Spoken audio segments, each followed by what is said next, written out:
Digital હું છું ખુશાલી. નજર કરીશું ટોપ ન્યૂઝ પર. દેશના ઘણા રાજ્યોમાં આઈટી વિભાગના દરોડા, રાજકીય દાન અને તબીબી દવાઓના નામે થઈ રહેલા કૌભાંડો સામે કાર્યવાહી 200થી વધુ સ્થળોએ દરોડા પાડવામાં આવ્યા.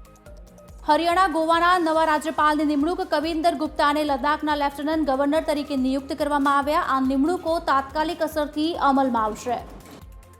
નીતિન ગડકરીએ બીજા સૌથી લાંબા કેબલ બ્રિજનું ઉદ્ઘાટન કર્યું. ઉદ્ઘાટન સમારોહમાં ઘણા વરિષ્ઠ ભાજપના નેતાઓએ ભાગ લીધો હતો. સીએમ સિદ્ધારમૈયાએ કહ્યું, મને આમંત્રણ મળ્યું નથી.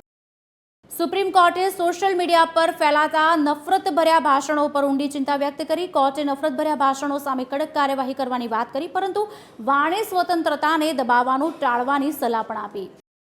સુપ્રીમ કોર્ટે પ્રખ્યાત કાર્ટૂનિસ્ટ હેમંત માલવિયાને ફટકાર લગાવી. પીએમ મોદી અને આરએસએસના વિવાદાસ્પદ કાર્ટૂન બનાવવા પર ઉઠાવ્યા સવાલો.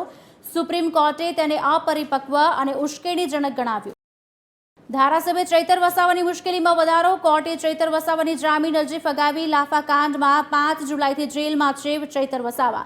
વસાવાની મુશ્કેલીઓ વધી. સાબરડેરીમાં પોલીસ પર પથ્થરમારો કરી, ગાડીઓમાં તોડફોડ કરી, ટોળાને કાબૂમાં લેવા માટે કર્યો હતો હળવો લાઠીચાર્જ. અમદાવાદ ઉદયપુર હાઈવે ચકાજામ કર્યો. આખરે મામલો શાંત પડ્યો. બનાસકાંઠાના દાંતા તાલુકાની વેકરી શાળામાં 30થી વધુ બાળકોને ફૂડ પોઈઝનિંગ. બાળકોને સારવાર અર્થે માકડી સામૂહિક આરોગ્ય કેન્દ્ર ખસેડવામાં આવ્યા. ફૂડ પોઈઝનિંગથી એક બાળકનું થયું મોત. બોટાદના રાણપુર કોઝવેમાં મોડી રાત્રે કાર તણાવવાનો મામલો. 16 કલાક બાદ સ્વામીનો મૃતદેહ મળ્યો. સાળંગપુર બીએપીએસ મંદિરના શાંતિ ચરિત સ્વામીનો મૃતદેહ મળી આવ્યો. આઈએએસ અધિકારીની ગિફ્ટ સિટીની ડિરેક્ટર તરીકે નિમણૂક. આઈએએસ કોલ સંજય મૂળચંદની 3 વર્ષ માટે નિમણૂક કરાઈ. ગિફ્ટ સિટી કંપની લિમિટેડમાં એમડી અને ચીફ એક્ઝિક્યુટિવ ઓફિસર તરીકે નિયુક્તિ.